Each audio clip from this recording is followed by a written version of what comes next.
Team team করে তারার আলো। গল্প শুরু হোক ভালো ভালো। এখন আমরা গল্প কুটিরে শুনব একটি নতুন গল্প। 3টি ইচ্ছা। অনেক অনেক বছর আগের কথা। জাপানের এক ছোট্ট মাছ ধরা গ্রাম। সেখানে থাকত এক গরিব জেলে, হানসুকে।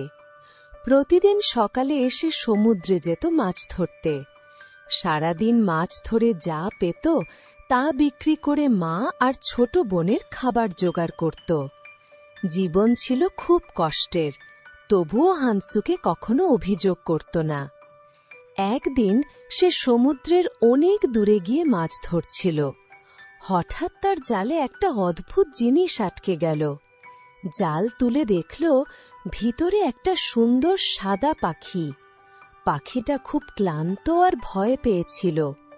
হানসুকে তাড়াতাড়ি জাল খুলে পাখিটাকে মুক্ত করল। সে পাখিটার ডানায় লেগে থাকা আগাছা পরিষ্কার করে দিল। নিজের কাপড়ের একটা টুকরো দিয়ে তার গায়ে নরম করে মুড়িয়ে দিল। পাখিটা তার হাতে মাথা ঘষে যেন ধন্যবাদ জানাল। তারপর পাখিটা নরম গলায় বলল, হানসুকে, তুমি আমাকে সাহায্য করেছ। আমি তোমার 3টি ইচ্ছা পূরণ করব। কিন্তু একটা কথা মনে রেখো, লোভ করো না। লোভ করলে সব শেষ হয়ে যাবে। হানসুকে খুব অবাক হয়ে পাখিটিকে নিয়ে বাড়ি ফিরে এলো। সে তার মা আর বোনকে সব ঘটনা বলল। মা খুব খুশি হয়ে বললেন, বাবা, এ তো খুব ভালো সুযোগ। আমাদের 3টি ইচ্ছা আছে। প্রথমে মা বললেন, একটা বড় সুন্দর ঘর চাই, যাতে আমাদের আর ছোট ভাঙা ঘরে থাকতে না হয়। হানসুকে তাড়াহুড়ো করে বলল, আমাদের একটা বড় সুন্দর ঘর হোক। হঠাৎ তাদের ছোট্ট পুরনো ঘরটা একটা বড় সুন্দর ঘরে পরিণত হল। ছাদ উঁচু, দেওয়াল চকচকে, ঘরের ভিতরে সুন্দর সুন্দর জিনিস। মা আর বোন খুশিতে হাততালি দিল।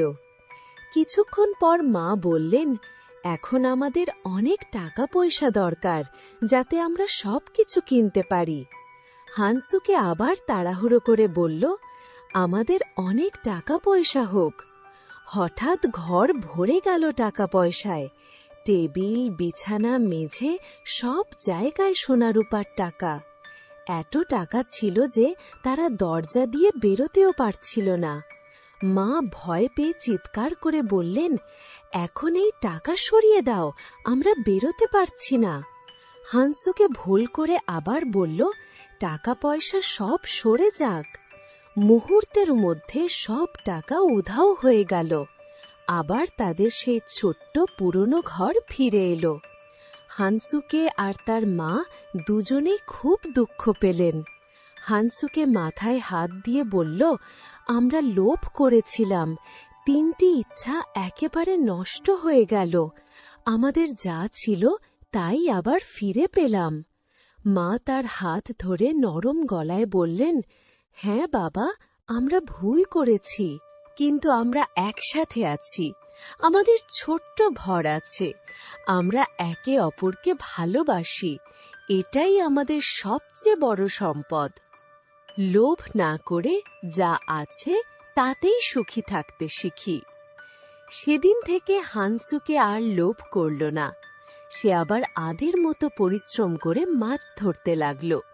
কিন্তু এবার তার মনে একটা শান্তি ছিল, কারণ সে বুঝেছিল তাড়াহুড়ো করে সিদ্ধান্ত নিলে অনেক সময় বড় ভুল হয়ে যায়। লোভ আর তাড়াহুড়ো আমাদের ভুলের দিকে নিয়ে যায়, আর ধৈর্য ধরলে জীবন সুন্দর হয়। গল্পটি শেষ হল।